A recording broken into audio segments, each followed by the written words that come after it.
Number 2 سے کوئی سوال ہو بھائی کا. السلام علیکم ذاکر بھائی.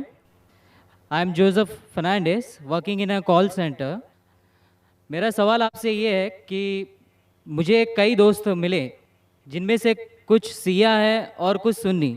جیسے آپ نے کچھ دیر پہلے بتایا کہ جو انسان مانتا ہے کہ اللہ ایک ہے اور محمد علیہ السلام آخری پیغمبر ہیں تو میں مانتا ہوں اس بات کو. تو اگر میں یہ کہوں کہ میں مسلمان ہوں تو یہ جھوٹ نہیں ہے. لیکن مسلمان بننے کے بعد ایک نماز پڑھنا بہت ضروری ہوتا ہے اور کچھ طریقے ہیں جو دونوں ہی دوستوں نے مجھے بتائے لیکن ان کے طریقے الگ الگ ہیں. تو مجھے یہ سمجھ میں نہیں آیا کہ کس کا طریقہ میں اپناؤں کیونکہ دونوں ہی اپنے طریقوں کو صحیح سمجھ سکیں.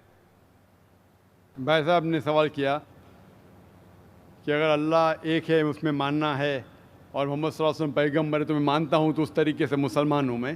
لیکن میرے دو دوست ایک شیعہ ایک سنی اور مسلمان بننے کے لیے نماز پڑھنا ضروری ہے تو کس طریقے سے نماز پڑھوں؟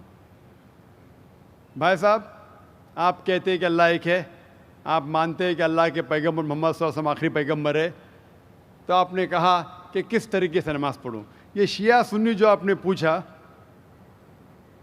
آپ جب قرآن پڑھیں گے قرآن میں نہ شیعہ ہے نہ سنی ہیں, قرآن میں نہ شیعہ ہے نہ سنی ہیں. قرآن شریف میں کہا گیا ہے سورہ عمران میں سورہ نمبر 3 آیت نمبر 103 میں وَاعْتَصِمُوا بِحَبْلِ اللَّهِ جَمِيعًا وَلَا تَفَرَّقُوا, کہ آپ آپس میں اکٹھا ہو کے اللہ کی رسی کو مضبوطی سے پکڑو. اللہ کی رسی ہے قرآن اور صحیح حدیث. تو آپ دیکھیں قرآن میں کیا لکھا ہے اور اللہ کے رسول کے صحیح حدیث میں کیا لکھا ہے. تو جو بھی آپ سے کچھ کہتا ہے اگر قرآن اور صحیح حدیث کے مطابق ہے آپ اس کی بات مانو. جو ذاکر کہتا ہے وہ بھی کچھ اہم نہیں اسلام میں, ذاکر اسلام میں زیرو ہے. جو ذاکر کہتا ہے وہ بات ماننا ضروری نہیں, لیکن جب میں قرآن کا حوالہ دیا تو آپ کو قرآن کی بات ماننا فرض ہے. جب میں صحیح حدیث کا حوالہ دیا تو آپ کو صحیح حدیث کی بات ماننا ضروری ہے.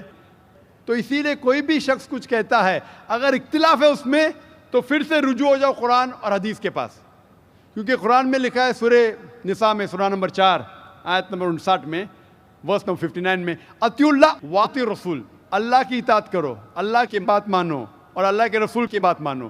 اور وہ لوگ those who have been charged with authority, جو اولو الامر ہے, وہ لوگ جو آپ کے امیر ہے. لیکن اگر ان میں اختلاف ہے پھر سے رجوع ہو قرآن و حدیث کے پاس, اللہ اور اللہ کے رسول کے پاس. تو اگر دو شخص دو عالم کوئی بھی اگر اختلاف ہے آپ پھر سے مڑو اللہ اور اللہ کے رسول کے پاس, قرآن اور صحیح حدیث کے پاس. پھر دیکھو کہ کون سا دوست, کون سا مسلم, کون سا عالم, کون سا مولانا قرآن اور صحیح حدیث کے مطابق کہہ رہا ہے. آپ سمجھے؟ تو اس سے پتہ چلے گا کہ کیا صحیح ہے. آپ بولتے ہیں کہ نماز پڑھنے کے طریقے میں اختلاف ہے, شروع میں کم از کم جو یکساں ہے وہ تو شروع کرو. اختلاف بہت تھوڑا ہے, نماز کے طریقے میں اختلاف بہت تھوڑا ہے, جو یکساں ہے وہ تو شروع کرو. اگر آپ مسلمان بننا چاہتے ہیں تو اتنا وقت کیوں لے رہے؟ خالی نام کے مسلمان ہونا ضروری نہیں ہے, وہ کوئی فائدہ نہیں. عملی طور پہ مانو کہ اللہ ایک ہے, اس کی عبادت کرو اور آخری رسول محمد صلی اللہ علیہ وسلم پہ ایمان لاؤ. اور اس کے بعد پھر تحقیق کرو آپ کے دو دوست لوگ جو بول رہے قرآن سے کون میچ کرتا ہے, صحیح حدیث سے کون میچ کرتا ہے. کیونکہ اللہ کے رسول فرماتے, صحیح بخاری کی حدیث ہے, اس طریقے سے نماز پڑھو جس طریقے سے آپ نے مجھے دیکھا. تو جو صحیح حدیث سے ثابت ہے, قرآن اور صحیح حدیث سے, اس طریقے سے نماز پڑھو. لیکن اگر 19-20 فرق ہے, کم از کم جو یکساں ہے وہ تو شروع کرو. اختلافی باتوں پہ تحقیق کرو, انشاءاللہ پتہ لگ جائیں گا آپ کو کیا صحیح ہے. تو انشاءاللہ ابھی آپ صرف نام کے مسلمان مت نہ ہو, عملی طور کے اوپر مانو کہ اللہ ایک ہے اور اللہ کے رسول محمد صلی اللہ علیہ وسلم آخری پیغمبر ہے. Hope that answers the question. Thank you sir.